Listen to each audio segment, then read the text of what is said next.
अब देखते हैं हम किरचॉफ का नियम क्या होता है। तो देख लीजिए किरचॉफ का नियम।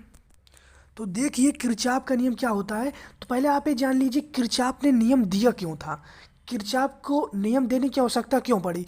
तो देख लीजिए इसका प्रश्न, इसका जवाब ये है कि किरचॉफ ने जटिल परिपथ को सॉल्व करने के लिए अपना नियम दिया। जैसे किरचॉफ ने अपना नियम क्यों दिया, क्योंकि जटिल परिपथ जो थे वह सॉल्व नहीं कर कोई कर पा रहा था कि कैसे सॉल्व होंगे। तो उन्हीं को सॉल्व करने के लिए किरचॉफ ने अपना नियम दिया। और वह नियम देखिए क्या है। तो पहले तो हम देख लेते हैं जटिल परिपथ को हल करने के लिए किरचॉफ ने नियम दिया।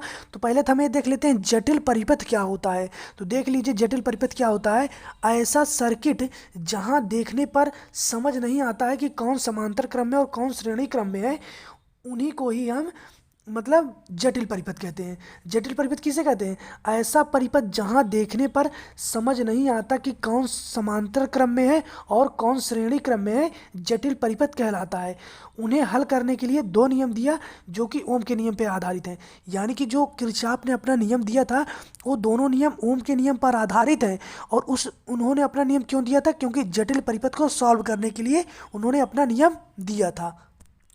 अब जटिल परिपथ क्या होते हैं वो तो हमने आपको बता दिया कि जहाँ श्रेणी क्रम और समांतर क्रम हम नहीं समझ पाते हैं कि कौन श्रेणी क्रम में और कौन समांतर क्रम में, ऐसे परिपथ को ही हम जटिल परिपथ कहते हैं।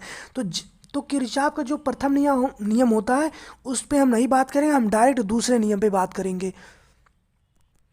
बस केवल आप ये जान लीजिए जो किरचॉफ का प्रथम नियम है वह आवेश संरक्षण पर आधारित है। अब देखिए हम अपने लूप मतलब दूसरे नियम चलते हैं किरचॉफ के। तो किरचॉफ के दूसरे नियम को क्या कहते हैं, लूप का नियम भी कहते हैं अथवा वोल्टेज का नियम भी कहते हैं, लूप नियम या वोल्टेज नियम। तो देखिए यह नियम क्या है। तो पहले देखिए यह नियम बंद विद्युत परिपथों के लिए लागू होता है। यानी कि जो किरचॉफ का दूसरा नियम है यह किस पे लागू होगा, बंद विद्युत परिपथ के लिए लागू होता है किरचॉफ का दूसरा नियम। बंद विद्युत परिपथ के लिए किसका नियम लागू होता है, किरचॉफ का नियम। तो चलिए देखते हैं हम इनका नियम क्या होता है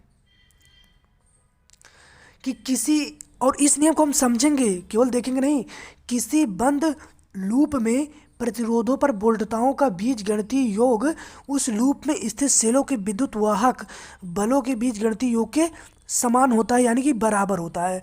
इनके कहने का मतलब क्या है पहले हम इसे समझते हैं।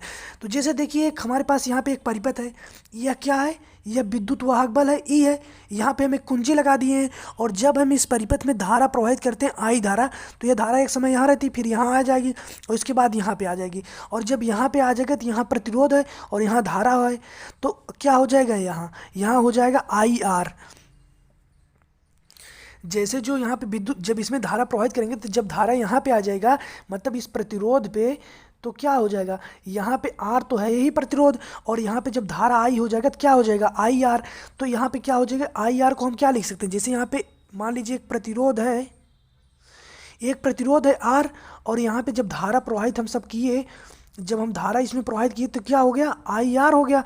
और जब आई आर हो गया तो हम इसे क्या लिख सकते हैं, आई आर को हम भी तो लिख सकते हैं ना, क्योंकि भी बराबर होता ही आई आर। तो हम इसे प्रतिरोध, इसे हम वोल्टता भी कह सकते हैं। इस आई आर को हम क्या कह सकते हैं, वोल्टता, क्योंकि आई आर बराबर किसके होता है, वी के। तो वह है कि किसी बंद लूप में प्रतिरोधों पर वोल्टताओं का बीजगणितीय योग उस लूप में स्थित सेलों के विद्युत वाहक बलों के बीजगणितीय योग के बराबर होता है, यानी कि समान होता है। क्या कह रहा है, प्रतिरोधों पर वोल्टताओं का योग, जो प्रतिरोध रहेगा उस पर जो वोल्टता का योग होता है वह विद्युत वाहक बलों के बीजगणितीय योग के बराबर होता है। तो इसका मतलब आप समझिए पहले कि जैसे देखिए यहाँ पे कोई आपके पास एक परिपथ है, इसमें देखिए ई विद्युत वाहक बल है, विद्युत वाहक बल कितना है, ई है। और जब इसमें हम आई धारा प्रवाहित करते हैं तो जब ये आई धारा यहाँ आती है, यहाँ पे देखिए आर प्रतिरोध है, और जब इसमें धारा प्रवाहित की और ये धारा जब यहाँ पे आएगी यानी कि इस प्रतिरोध के पास तो क्या हो जाएगा, आई इंटू आर हो जाएगा ना, क्योंकि यहाँ प्रतिरोध पहले ही है आर। और जब इसमें धारा आ जाएगा तो आई आर हो जाएगा, और आई आर हम जानते हैं किसके बराबर होता है, वोल्टा के, भी बराबर होता है आई आर। तो हम क्या कह देंगे, प्रतिरोधों पर वोल्टताओं का बीजगणितीय योग जो होता है वह विद्युत वाहक बल के बराबर होता है। अभी भी आप नहीं समझ पाएंगे लेकिन अब समझ जाओगे। तो आपको क्या कहना है कि प्रतिरोधों पर वोल्टताओं का योग किसके बराबर होता है? विद्युत वाहक बलों के योग के बराबर होता है। अब देखिए इसको द्वारा हम समझ लेते हैं। यहाँ पे देखिए दो विद्युत वाहक बल है E1 E2 है। अब देखिए यहाँ पे दो प्रतिरोध है R1 R2। जब हम इसमें I धारा प्रवाहित करते हैं तो I धारा यहाँ पे आएगा तो IR1 हो जाएगा, फिर प्लस हो जाएगा IR2। IR1 हो जाएगा फिर प्लस IR2 हो जाएगा, IR1 फिर प्लस IR2 हो जाएगा। तो ये किसके बराबर होगा? तो जो यहाँ पे देखिए एक चीज़, जब हम इसे धारा प्रवाहित किए तो ये देख लीजिए, एक मिनट रुक जाइए। जब इसमें हम धारा प्रवाहित किए तो IR1 हो गया और IR2 हो गया, और हमने बताया कि इससे बराबर होगा। यह प्रतिरोधों पर जो वोल्टताओं का योग होता है, यानी कि देखिए प्रतिरोध है, इस पे जो वोल्टता है IR1, फिर इस प्रतिरोध पे कौन सी वोल्टता है IR2। यह किसके बराबर होता है? विद्युत वाहक बल के E1 और E2, विद्युत वाहक बलों के, देखिए यहाँ पे क्या लिखा है, विद्युत वाहक बलों के बीज गणितीय योग के बराबर होता है। तो इन दोनों का जो योग होगा वह किसके बराबर होगा?